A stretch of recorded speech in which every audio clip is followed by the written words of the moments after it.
जय जोहर जय आदिवासी दोस्तों।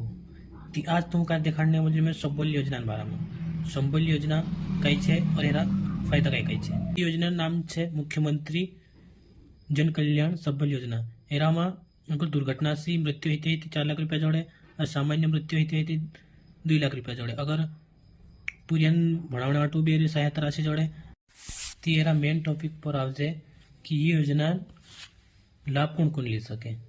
जैसे कि मजदूर वर्ग जो खेती में काम करे और आर्थिक रूप से कमजोर रहे छे, जेरे पास 2.5 एकड़ से कम जमीन छे तो भी आवेदन कर सके। और जो हाथ ठेला चलाड़े या जो सब्जी भाजन दुकानदार चे भी आवेदन कर सके।